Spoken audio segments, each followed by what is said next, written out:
ادع إلى سبيل ربك بالحكمة والموعظة الحسنة وجادلهم بالتي هي أحسن إن ربك هو أعلم بمن ضل عن سبيله.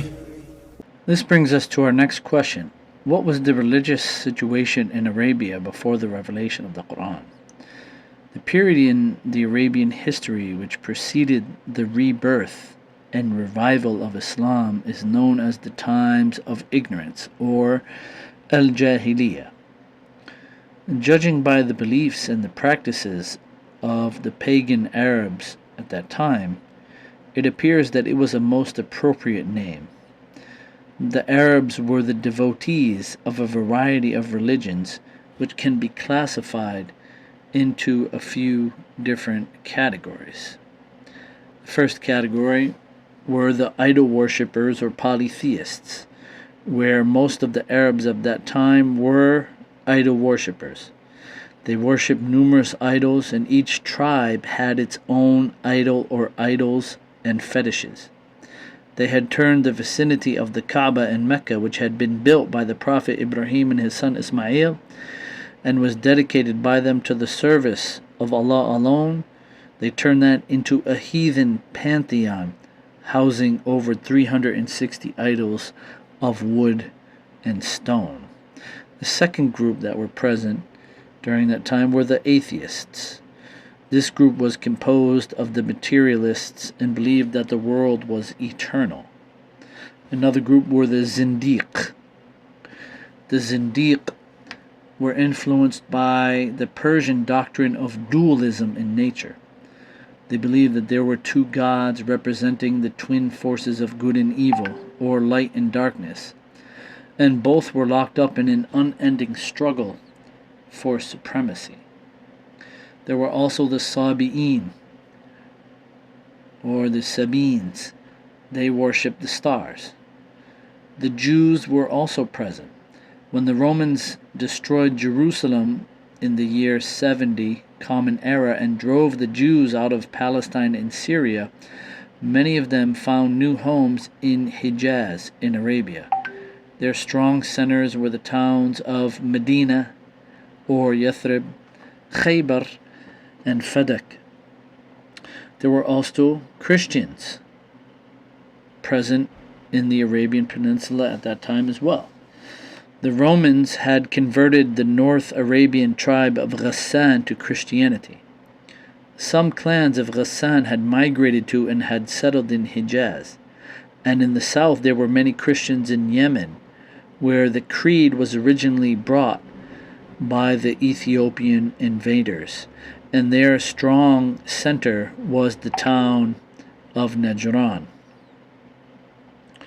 And then you had the monotheists, and there was a small group of monotheists in Arabia on the eve of the revival of Islam. Those who were monotheists did not worship idols, and they were the followers of the Prophet Ibrahim, the members of the families of Muhammad ﷺ, and most members of their clan Bani Hashim belonged to this group. What about the education in Arabia before the revelation of the Quran? Among the Arabs, there were extremely few individuals who could actually read and write, and most of them were not very eager to learn these arts. Some historians are of the opinion that the culture of the Arabs of that time, of that period, was almost entirely oral, an oral culture. The Jews and the Christians were known to be the custodians of knowledge of reading and writing in Arabia at that time. The greatest intellectual accomplishment of the pagan Arabs was their poetry and prose and strong ability for memorization. They claimed that Allah had bestowed the most remarkable qualities of the intellect upon the Greeks. Its proof is in their science and philosophy, and that Allah bestowed the most remarkable qualities of the hand upon the Chinese, and its proof is in their craftsmanship. And Allah bestowed the most remarkable qualities of the tongue upon the Arabs, and its proof was in their eloquence. And this was their greatest pride, both before the coming of the Prophet Muhammad ﷺ and after him as well, was in their eloquence and poetry. In the nomadic Arabian Peninsula, the poets were part of the war equipment of the tribe. They defended their own members and damaged hostile tribes by the employment of a force which was supposed indeed to work mysteriously, but which in fact consisted in composing dexterous phrases of a sort that would attract notice and would consequently be diffused and remembered widely. Most of the information on the economic conditions, the social regime, and morals of the Arabs in the 5th and 6th centuries of the Common Era comes from ancient Arab or pre-Islamic poetry, known for its photographic faithfulness to all phases of Arabian tribal life and its environment.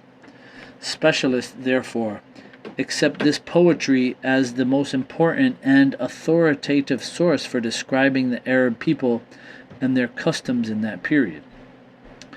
Arabic poetry was rich in eloquence. It was nevertheless a faithful mirror of life in ancient Arabia. Also, in cultivating the art of poetry, the Arab poets were unconsciously developing one of the greatest artifacts of mankind, the Arabic language. The greatest compositions of the pagan Arabs were called the Golden Odes, a collection of 7 poems, supposedly of unsurpassed excellence in spontaneity, power, and eloquence. And they were hung on the Kaaba in Mecca as a challenge to any aspiring genius to excel or to match them. This is how their poems became famous, because when people would travel to Mecca, they would see the poems hanging on the Kaaba and memorize them and narrate them to their kinfolk when they returned back to their homelands. Arabia, before the revelation of the Quran, was without social amenity or historical depth. And the Arabs lived in moral bankruptcy and spiritual servitude. Life for them was devoid of meaning, purpose, and direction. The human spirit was in chains and was awaiting, as it were, a signal to make a titanic struggle, to break loose and to become free.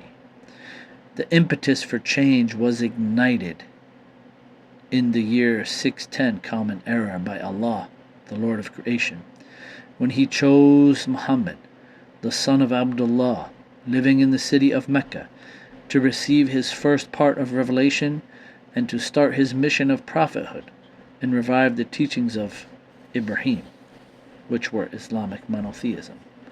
The Quran and Muhammad, who embodied the teachings of Islam, the instruction book for mankind and its teacher, was and is the greatest blessing for mankind ever. It set men and women free through obedience to their Creator. It set them free from slavery in all of its manifestations. Muhammad sallallahu alaihi wasallam, the messenger of Allah, was the supreme emancipator of mankind. He extricated man from the pits of life. The Arabian Peninsula was geographically peripheral and politically terra incognito until the 7th century Common Era. It was then that Allah, through the Quran and His Prophet Muhammad ﷺ, put it on the political map of the world by making it the theater of momentous events of history. Before the revival of Islam, the Arabs had played only a marginal role in the history of the Middle East, and most likely they would have remained forever a nation of shepherds and Bedouins living in the desert if Allah did not send the Quran and its teacher, the Prophet Muhammad ﷺ, to give them the focus and the stimulus that welded their scattered nomadic tribes into a purposeful driving force.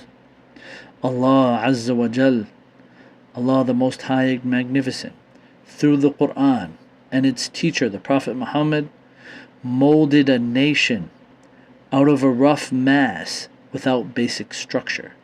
He invested the Arabs with a new dynamism, idealism, and explosive creativity, and they changed the course of history.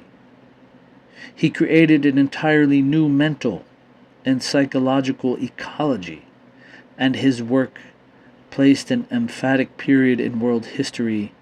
It was the end of one era and the beginning of another.